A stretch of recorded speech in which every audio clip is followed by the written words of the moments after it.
sulok man ng mundo, magandang umaga, hapon and gabi sa inyo, rise and shine sa inyong lahat. And yes, nandito na naman po si Mami Ro sa tatalakayin nating continuous ng aking journey na baka pwedeng maging journey nyo rin, maging transformation nyo rin to look young and beautiful, always beautiful sa ating lahat. And magandang beautiful okay, so wait lang.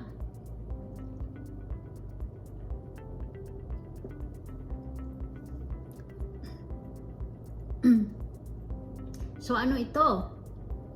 Sa last video ko, sabi ko pag-uusapan natin ang transition ko ng Raw. So, nung nag-start akong mag-vegan, syempre sa vegan, walang mga dairies. More potatoes, carrots, and then we still cook it. But then it is in the pot, in the clay pot. Okay? Siguro nag-iisip na kayo, baka kaya siguro ang mga ninuno ko doon nagluluto. Yes! It is because much healthier yon kesa sa pagluluto sa mga regular na lutuan ngayon. And mas expensive yung yung mga lutuan ngayon kesa doon sa clay pot. Clay pot, yes, nababasag siya. That's why we need to carefully take care of it. Kailangan marunong tayong mag-alaga, and kailangan hindi siya nasa talagang apoy na malakas, kundi in a low to medium lang. And of course, mas madali nga siyang hugasan actually. And then nadadry siya agad-agad. And now, yung pag-transition ko sa vegan muna, kasama na doon yung mga sunlight, which is giving us a really good health. Kasama yan. Sabi nila, ang sunlight daw, meron nga akong friend, wag daw akong pumunta kami sa isang party to sa lugar namin, na namasyal kami kasama yung mga anak ko, kasama yung family nila, kasama yung family ko. Nung nandun kami, and I really wanted to be under the sun kasi that time is really really good, nice weather that time. So sabi niya, wag daw ako dun sa sun kasi makakapag-cancer. Ngayon sabi ko sa kanya, ang sun, matagal nang nandito yan, hindi pa tayo buhay. Ang cancer, dumating lang. Kailan lang yan dumating yung cancer na disease ng mga tao? Cancer daw sa sun. Paano makakapagbigay ang sun ng cancer? Yes, nagkakaroon ng cancer sa sun. Totoo yun. Pero, yun sa kapababayaan ng mga tao sa kanilang katawan. Huwag nating sisihin ang araw kasi ang haring araw, ang gusto lang naman niyang ibigay sa atin is healthy kumbaga, we don't blame the araw, the sun, kasi kawawa naman yung araw kasi nagbibigay siya ng magandang aura, magandang health sa kalusugan natin. I mean sa katawan natin, and then bibling natin siya. Hindi dapat. I researched the reason why there's cancer sa skin and they are blaming the sun is because the toxicity of the body. Kapag ang katawan mo ay toxic na, marami ng toxin sa part ng katawan mo, especially kidneys and liver. At ang kidney and liver mo ay busy sa pagpa-process, pag-filter ng lahat ng mga pinasok mo sa kanila. Hindi niya ma-overload yon, hindi niya kakayanin. Just like a machine, kapag nag-overload, di ba, nagma-malfunction. So, ganun din ang ating kidney and liver. Nagma-malfunction siya. So, once nag-malfunction siya, ibabato niya yan sa bloodstream natin. Then, ang bloodstream natin, yung mga toxicity sa bloodstream, kapag full na, yun yung lalabas sa skin. At kapag lumabas ang lahat ng toxicity niyan sa skin natin, at nasa under the sun ka, ibibake yan ng sun. That's why it became skin cancer. Yun yung dahilan kung bakit nagkakaroon ng skin cancer ang mga tao.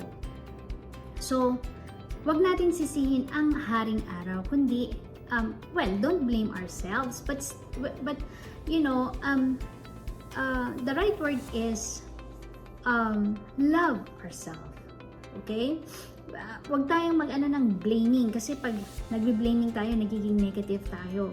Okay? Though talaga nagkakamali naman tayo, but don't ang pag-blame, kundi start to love ourselves. Ano ba ang dapat nating gawin? Ano ba ang dapat nating step na i-process sa katawan natin para bumalik yung dati nating glow, dati nating ganda, dati nating sigla. And when I researched more, I found out na kailangan natin mag-detox. So, yung detox na word, yes, naririnig nyo na yan matagal na. Pero ano ba klaseng pag-detox ang gagawin mo? Anong dapat na first step? Anong klaseng food ang kailangan mong kainin sa way ng diet mo ngayon? Okay? So, now, this is what I always drink. Okay? And noong time na yon, I really love it. Okay. Noong time na yun, nag-start na akong mag-research. Then, dun sa sinabi kong keto diet, there's an intermittent fasting there, right? So, ang katawan ko ay, kumbaga, na-ready na sa intermittent fasting. Then, dun sa na-research ko sa raw na yan, we need to fast. Again, hindi ako doktor. Advice ng doktor, puntahan niyo ang doktor niyo. Kung may something kayong naramdaman, then let them advise you. Okay? Ang sa akin lang is this is my experience sharing with you all. And hindi lang naman ako ang naggawa na nito. Marami na, iba't ibang lahi na actually ang gumawa nito. And they really successful. Yung iba doon, yung iba doon nawala yung kanilang PCOS, na-reverse yung kanilang diabetes. And also, of course, naging sexy sila kasi talaga nag-lose weight sila. And meron nga doon 68 years old. Ang sabi niya, feeling 20 years old siya. And really, nag-glow ang kanyang skin. Okay? So, excited na yung mga, wow, paano nangyari yun? Ganito, ganyan, di ba? Ganyan din ako nung time na yun kasi we need to think positive. I wanted that, like that. Okay? So, ngayon, sa next video natin, itatakal naman natin kung ano yung pag-start ko. Nahihirapan ba ako? Meron ba akong mga detox symptoms? Ano ba nangyari sa akin? Nag-give up ba ako? Or nagtuloy ako? What I mean is, dumating ba sa point na nag-give up ako? Dumating ba sa point na sobrang nag-crave ako? Sasagutin natin yan. At kung may makalimutan man akong sagutin, comment down below and itatakal natin yan sa next video. Okay? Pero I don't want to say kalimot because we wanted to be positive, so hindi natin makakalimutan yan. But of course, we are not perfect, okay? We're going to be perfect. Okay? So, dito lang naman is tulungan tayong lahat. When you help people, this is what I also learned. When you help people, someone will really help you. Okay?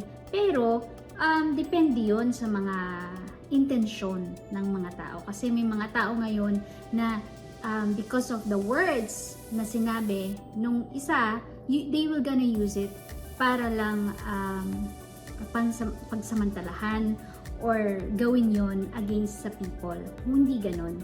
Still, when we say something, it should be genuinely, intentionally positive. Because kapag tayo nagsalita and then inside of us hindi naman, at saka yung intention naman natin is pangit, still hindi pa rin maganda. So again, wag tayo magsamantala ng mga tao, and we really need to because universe is really listening to us, and if we really ask it, we really need to put actions in it. Okay? So salamat po mga kahilaw, Karo. Ito na po si Mami Ro saying next time, and see you next video. Bye!